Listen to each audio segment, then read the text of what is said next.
allies, in my colleagues in the labor movement. I see tenants unions here. I see climate activists here. We stand together, and together we win. Let's go. Woo! Thank you so much. I love it when our politicians keep it real, you know?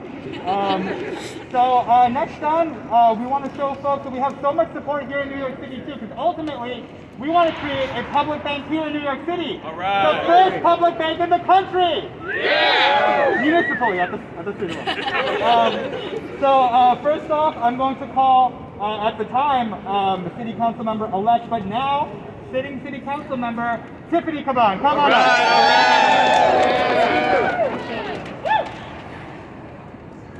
Hey y'all, my name is Tiffany Caban, and I am the sitting council member for District 22 in Queens. It is an absolute honor and privilege to be sharing space with y'all. Much love to the community leaders, the organizers, the unions, the workers that have been championing this fight and are going to be the reason why we win it. I want to start by saying that public banking is at the core of not just an economic recovery, but an equitable economic recovery. Because we have to acknowledge the fact that we were already also leaving too many people behind before a global pandemic. So the conversation doesn't start and stop there.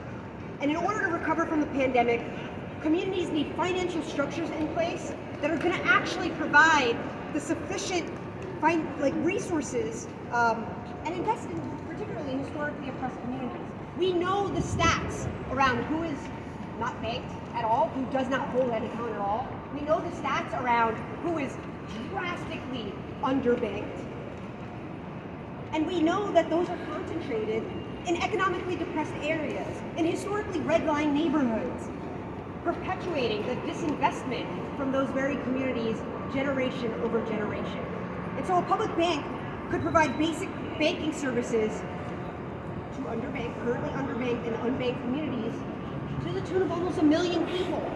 That is like an astronomical, transformative number. A public bank could foster inclusive, ecologically sustainable economic development, promote racial justice, offer below market rate loans to help small businesses thrive, to spur job creation and support the construction of green infrastructure, currently affordable housing, save our small businesses. The list goes on and on and on to the point where we're just like, it sounds like common sense. But the one thing I want to highlight is something that Assemblymember Kim said. He said private banks don't just make people poorer, they kill.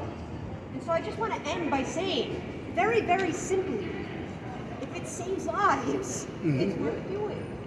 So let's get it done.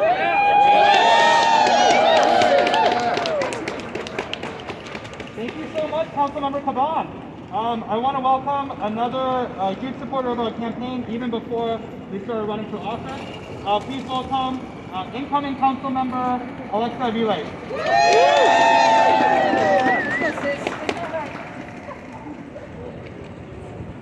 Hello, everybody. How we doing? Right. My name is Alexa Aviles, and I will have the honor of representing District 38 in South Brooklyn. I'm coming from a community of immigrants, a community of working class people that have seen our country, have built our country, and were excluded during this crisis from support, but continue to put their bodies on the line every single day to make sure that we move things forward. So public banking is so critical, right? It is our dollars, the dollars of the working class that build JP Morgan Chase, that allow those corporations to tell us what they want to do with the money. So I say people over profit all day, every day, and we mean it, and public bank is a true demonstration of that. We need to make sure our money gets invested in our people, in our communities, in climate solutions, in real low-income housing. So I implore you, I thank you for the work that you have done. Yes, we want a bank like South Dakota, but we want it much better than South Dakota, because it is true you can have a public bank that continues to emulate capitalist tendencies and invest in things that kill you, but we are going to do it better in New York City. So I implore our colleagues to pass public bank solution at the city level. This is our money for our people, and we need to do it today. So thank you so much, everybody. Thank you so much, council member. And we have one more elected here with us today. Please welcome incoming council member Shekhar Krishnan. Good morning, everyone. What do we want?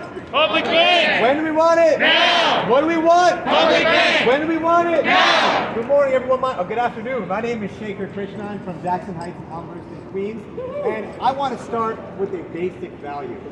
Everyone deserves access to banking.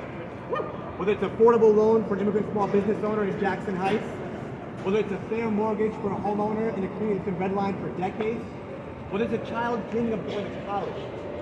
But right now, what we have is a system of private banks right here that issues predatory loans to our taxi workers in conjunction with the city of New York, that redlines so many of our neighborhoods for decades, that invests in fossil fuel companies and damages our environment, that denies loans to tenant associations and low-income HDFC co-ops or worker co-ops. That is the state of affairs today. And that is a system that we need to destroy and rebuild from the ground up. A public bank is a bank for the people, by the people. It is a bank that will ensure that communities that have been neglected and ignored for so long, like my own in Queens, finally get the resources that we need. And it is not a bank like the one that we have now that has extracted $1.8 billion, that's right, from communities of color and working class communities during the pandemic alone. We are here to say that enough is enough. We needed this long before a pandemic, but what COVID has shown us is that our most essential workers are the ones excluded at every level, including from financial access. So today, we're calling on our state, and my colleagues here will fight in our city for the People's Banking Act to make sure that finally New York City paves the way for municipal banking in our country. The time is now. Let's do it. Thank you all so much.